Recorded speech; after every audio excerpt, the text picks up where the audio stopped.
Okay, good afternoon everybody and welcome to the October meeting for Murrumbidgee Council. A warm welcome to the councillors here today and our Murrumbidgee Council staff. We respectfully acknowledge and pay respect to the traditional custodians of the lands and waters of Murrumbidgee local government area and to all Aboriginal elders past, present and emerging. In the spirit of open, accessible and transparent government and to ensure this meeting is open to the public, this council meeting is being recorded and live streamed to the Murrumbidgee Council Facebook page. A recording will also be placed on Council's website following the meeting. Okay, we move to the agenda. Everybody's present. No apologies. I'll move to agenda notice the confirmation of the minutes of the meeting on the 27th of September 2022. Would somebody like to move, please? Moved Councillor Turquin, seconded Councillor Strawn. Those in favour, please say aye. Aye. Those against, carried. Thank you. I remind councillors of their pecuniary interest declarations. If there are any at the table that haven't yet been handed in. No notices of decision, no notices of motion, and no delegates report at this stage. I will move to item 1, which is the mayoral report, and bearing in mind it was a short month, and the reason for the short month is the fact that the General Manager and I will be at the Local Government New South Wales conference in the Hunter Valley next week. So thank you to all of you for changing your diaries and accommodating the change of date. As been alluded to in our workshop, the region is certainly experiencing its share of plentiful rains that are occurring right across New South Wales. It is very wet. Our local government area is probably holding its own. Council is very mindful of the large amount of water coming down the river, and to date we have been well informed and able to manage its impacts. Most of the feeder runners and creeks are carrying large amounts of water. At these times, the SES public messaging is very important. We encourage all of the community to listen carefully. The safety of our communities is paramount. As many of our constituents have indicated, our road network is severely under the pump. While it continues to rain, addressing the myriad of issues and concerns is challenging. I urge you all to drive to the conditions presenting themselves at the current time, factoring in the prevailing weather and the road conditions. Council is actively managing and prioritising the most urgent of needs, but please be aware that this is a bigger cake than we can actually provide, so we're doing our level best. Please be patient and work with us. I had the pleasure of attending the 86th Annual Sturt Group CWA Conference in Coleambally on the 6th of October. It was my pleasure to welcome many delegates and to listen to our guest speakers, Anna Wilson from Landcare, she spoke on the Bidden, and Louise Fraser and Lou Shooter from the Farming Community Counselling Service, who spoke on the accessibility of mental health services in our area. It was inspiring to take a walk down memory lane with Margaret Shepherd, a 68-year member of the Coleambally Argoons CWA and our very own community champion. The Jerilderie Early Learning Centre hosted a community open day on Sunday the 9th of October. This centre was open to the public for viewing before the children take occupation. The general consensus was overwhelming gratitude to a very hard-working committee that drove this project. It enabled a great end result. In collaboration with Council, the Jerilderie community have justifiable pride and ownership in this much-needed facility. Well done to all concerned. General Manager John Skess and I attended the Darling Point Business Connect meeting on the 11th of October 2022. Harnessing business enthusiasm is a recipe for success, particularly in small communities. Council encourages this group to grow and engage with as many as possible to ensure its ongoing success and viability. It was my pleasure to conduct a citizenship ceremony on the 12th of October 2022 at the Darlington Point Chambers. Council warmly welcomed our 3 new citizens, Ria Flor Huxley, Dimitro Myriam and Heart of Sin, and wishes them a long and successful life in Australia and in particular here with us in the Murrumbidgee LGA. At this time, preparation is in full swing for the Coleambally Food and Farm Festival. The committee has worked exceptionally hard to ensure that this year's event is jam-packed and very successful. I'm really confident that the Collingwood community and its surrounding towns will enjoy a really hectic but fun-filled 3 days. The best of luck to this band of exceptional toilers. And just to add to that, the proposed spring market and pop-up nursery festival that was organised for Chirruby on Saturday has been cancelled due to predicted weather conditions and an inability for the pop-up nursery to procure the stock that they needed. Below are a list of meetings I've attended during October. And that's about it. Is there any questions, please? If somebody would like to move Councillor Blake, seconded Councillor Strong. Those in favour, please say aye. Aye. Those against, carried. Thank you. Item 2, please, John. General Manager's report. Thank you, Councillor Craig. Councillor will be pleased that I've got 5 policies here to review, but I myself only have one more to do after this one, which will be at the December meeting. So the first one to kick off is the corporate uniform policy. Upon its review, the only changes proposed was to change the initial allowance from $800 to $900 and the annual allowance to $250 to $300, just to keep up with the value of money. The alcohol and drug policy was also reviewed in line with the fact that it was only adopted a little over 12 months ago. There wasn't anything substantial that needed to be changed, except that there was one reference to an Australian standard that had to be amended to make it more present.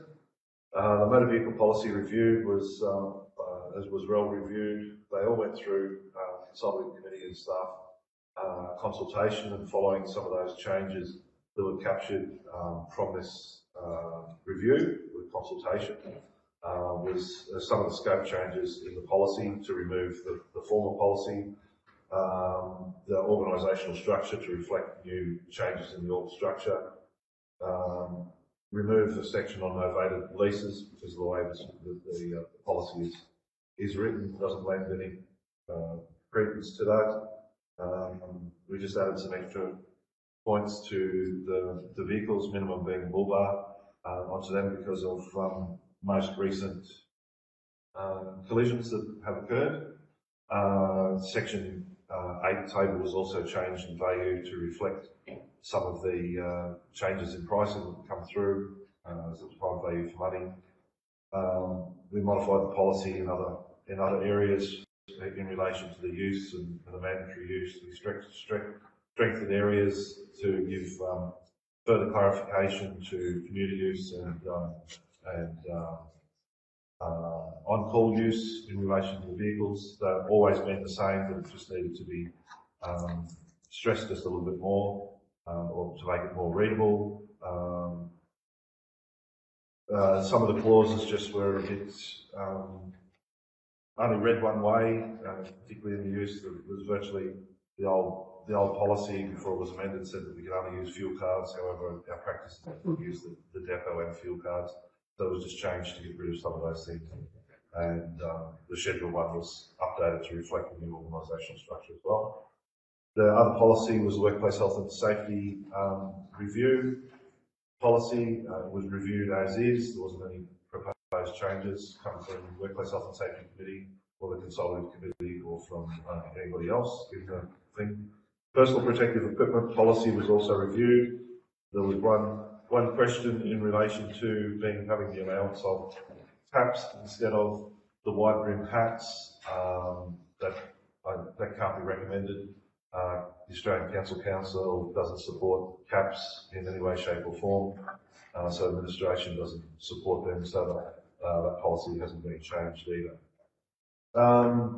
The curbside collection, so as always, will remain on the reports up until delivery in July 2023. We've placed the order from the garbage truck that was authorised last meeting. We've got quotations for the bins. Gary Stoll, Director, and I need to have some conversations with WordTech and Currajong for our recycling and our FOGO, which will happen. There's also, you're aware of a FOGO weekly grant, a FOGO grant for weekly collection of $50 per eligible residents to be able to purchase the wheeled bins, the kitchen caddies, and education. They are the three mandatory things that need to be delivered underneath that grant. We'll be seeking a recommendation for council to endorse that, even though you have endorsed that previously. Good way to put it forward to get an endorsement of council, and then it can go out as part of our education as well moving forward. After receiving representation last meeting from the subcommittee of the Colliambly Chamber, the subcommittee for the lake from the Colliambly Chamber, proposing that we establish a joint committee with the Chamber of Commerce and Council to look at ways of things of what the project needs to identify as our possible barriers moving forward. So we'll be putting a recommendation that we approach the Chamber and establish this committee with 4 members from each organisation moving forward. So, and also recommending that within there, as from the council side, myself as the General Manager and Gary Dole as the Director of Planning, Community and Development be there, and Councillors McRae and Strawn be also, with alternate being Councillor Sherman for that committee. The master plan for Luke Park, we've got some 2D and 3D concept drawings that just wish to put out to the public to try and get the final feedback from the public before it comes back to council later on in the year for authorisation to go back to start with the detailed design, contenders and construction, like that. Senior staff discussion paper. The Office of Local Government's put out a paper in relation to removing the term senior staff from the Act. Currently, Council has the ability to appoint senior staff underneath the Act, which means that they would be covered by a contract rather than be covered by the award. The submission is looking to remove that from the Act. It closes on the 15th of November, so hence coming to Council today for a discussion, because we don't meet again as Council until the 22nd of November, past that deadline.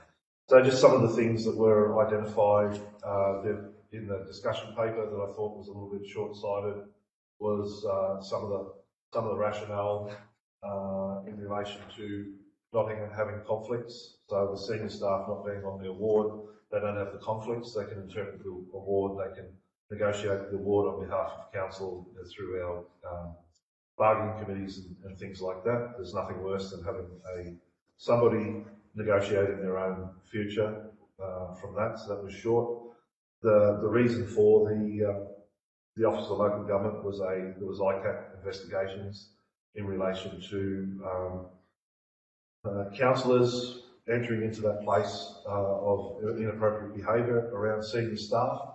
It's actually illegal now under the Act for what they were doing. So it's sort of just, in my mind, changing the Act for changing purposes. So the recommendation of Council would be for Councillor McRae, the Mayor, to write Council's opinions on the discussion paper and send it forth. On the 27th of September, which was actually last council meeting, the CFO, Director of Planning, Development and Community, and I met with the directors and managers of heads of various sections of New South Wales Regional Department based in Albury and Wagga, and went through we had about 50 minutes and we raised quite a few points that Council has been raising for ever and a day in every chamber that it could, with every politician, with every committee in relation to nursing and banking and roads and police and the RFS and the inland rail, housing shortages, biodiversity, the state significant developments, the renewable energy zones, everything like that, development contributions, the water buybacks that are a possibility underneath in 2024 when plans of when all that stuff needs to be finalised for the Murrumbidgee Basin plan. The health, childcare, specific economic development zones, our caravan park, our digital connectivity, and the Local Government Act. Went through quite a few things. We didn't stop talking for that 50 minutes, so we didn't get any questions at the end because we ran back into the council. My movements for the next couple of months, just sitting there. I go into a CPA virtual conference tomorrow for the next couple of days, so I'll still be about and everything else like that. The Hunter Valley and taking some leave and things like that. So, recommendations is that council, the contents of the General Manager's report be noted and council adopt the revised corporate uniforms policy, adopt the revised alcohol and other drugs policy, adopt the revised motor vehicle policy, adopt the revised workplace health and safety policy, adopt the revised personal protection equipment policy, authorise the General Manager to apply for the GO-FOGO grant for New South Wales EPA, endorse the Colleander Lakes Joint Committee with Murrumbidgee Council representatives being Mr John Scarce, General Manager, Mr Gary Stoll, Director of Planning and Community Development, and Councillors McRae, Strawn and Sherburn as alternate. Further, Council General Manager consult with the Colleander Chamber of Commerce on this proposal, establishing the first committee of the committee as soon as possible. Authorise the final public consultation of Luke Park concept plans by displaying the 2D and 3D concept for public consultation. A report back in December 22 on that feedback, on the community feedback, and resolving to move forward to detailed design, tenders and construction. Authorise the mayor to make a submission to the governance team of the Office of Local Government on council's position on the proposed changes to the Local Government Act in relation to senior staff. Would somebody like to move, please? Move Councillor Sherburn, second Councillor Bryce. Are there any questions of John regarding his report?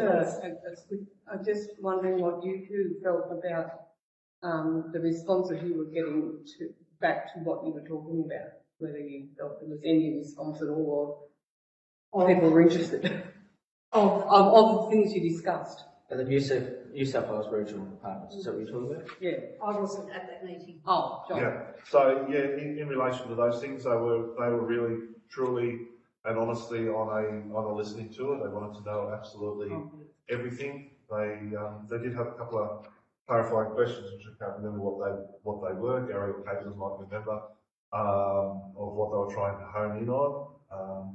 So the housing issues that we spoke about, we spoke about that affordable housing ownership option, but not only that, we also spoke that we were putting in for a grant to do the housing study for here. So later on, we can make that form part of things moving forward.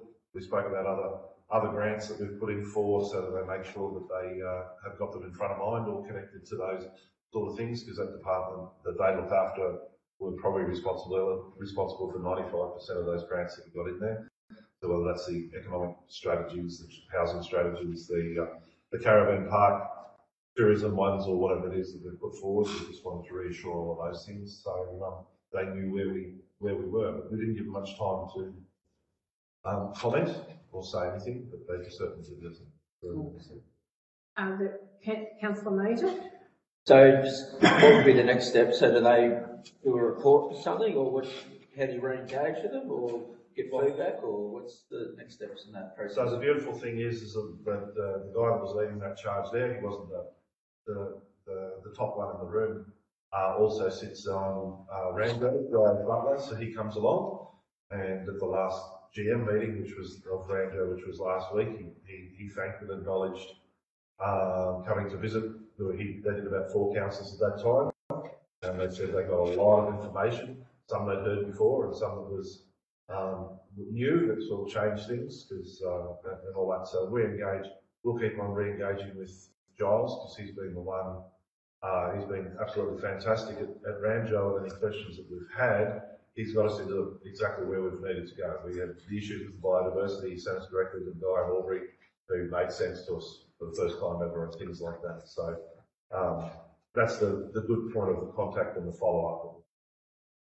He'll come back, even to the point that he gives us that nudge at every time. Well, we've heard about these things in our discussion, this grant's coming up, this one's coming up, being proposed or whatever, or this is what we think. So that's how we'll get those conversations.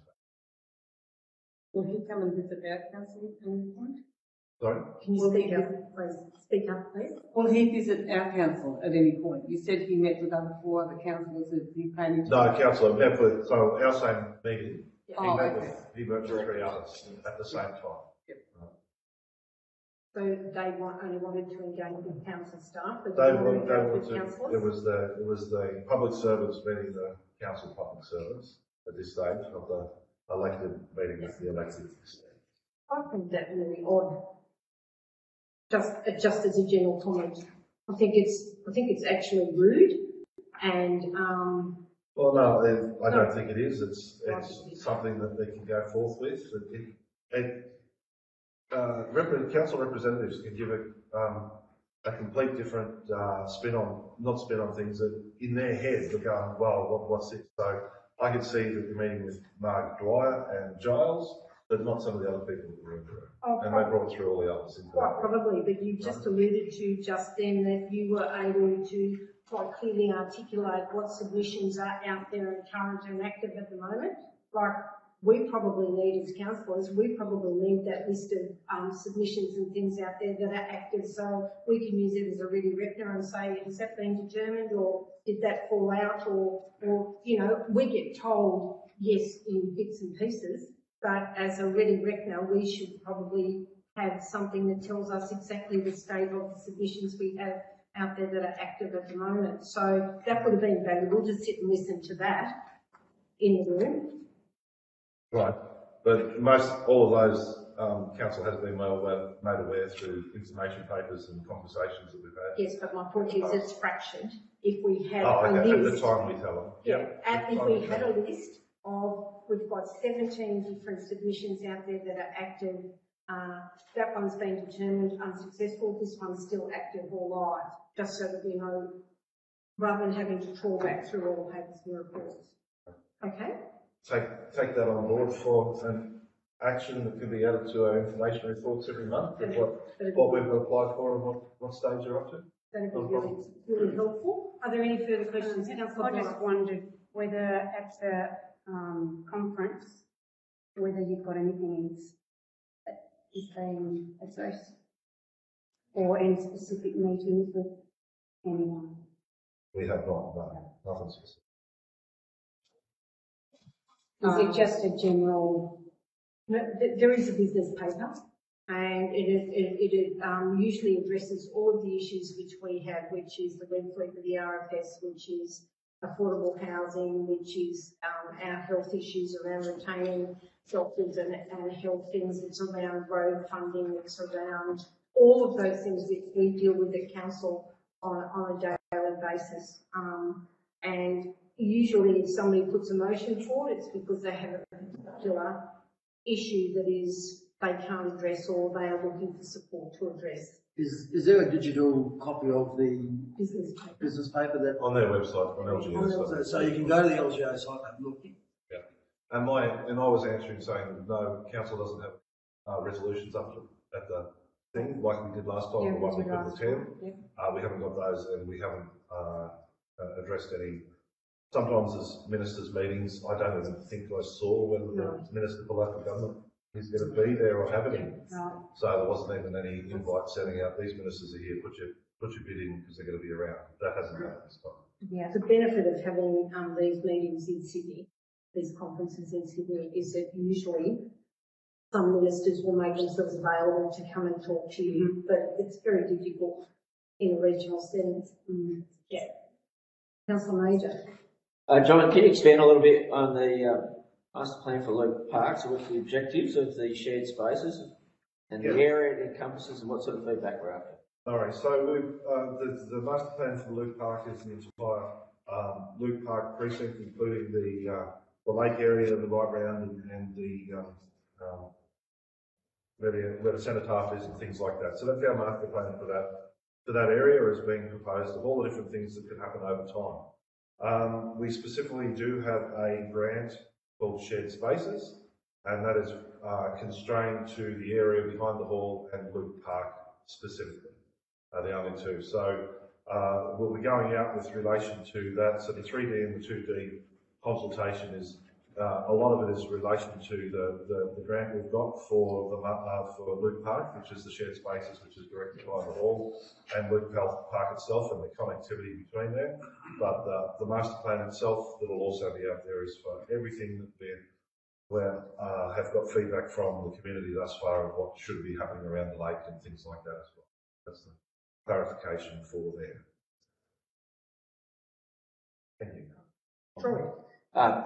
Yeah, and I just do think it is really important that we do make that local government New South Wales around our senior staffers. So I just think we really need to position ourselves, put ourselves in the best position to get the best people. So I really do support that one. Yeah, I think we need to get the best people we can. We need to attract. I would imagine, Councillor Major, there will be a lot of conversation around that at the conference.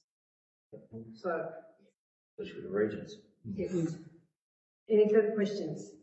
If not, would somebody, I'll put the recommendation that the General Manager's report be put. Those in favour, please say aye. Aye. Those against, carried. Thank you. Item 3, please. Okay, so statutory, is this it, returns? Yep, statutory disclosure time for all councillors and designated officers of the council. All the file is there for everything that is put. The versions are going to be on the website for anybody to be able to have a look at the disclosure forms that are sitting there. So. Thank you. Okay, councillors, we move to item number 18, the selection of suppliers for MR 321 reseal program. And the recommendation, would somebody like to move the recommendation, please? I've got Councillor Major and Councillor Turkish. The recommendation will read that Council endorse the recommendation of the Senior Technical Officer and accept the quotations from Capital Lines and Signs Proprietary Limited for line marking to be undertaken as part of the MR 321 2022/23 reseal program. And 2, the recommendation of the Senior Technical Officer and accept quotations received from Downer EDI Works Proprietary Limited for works to be undertaken as part of the MR 321 2022/23 reseal program. Put the recommendation. Those in favour, please say aye. Aye. Those against? Carried. Thank you, councillors. Meeting is closed.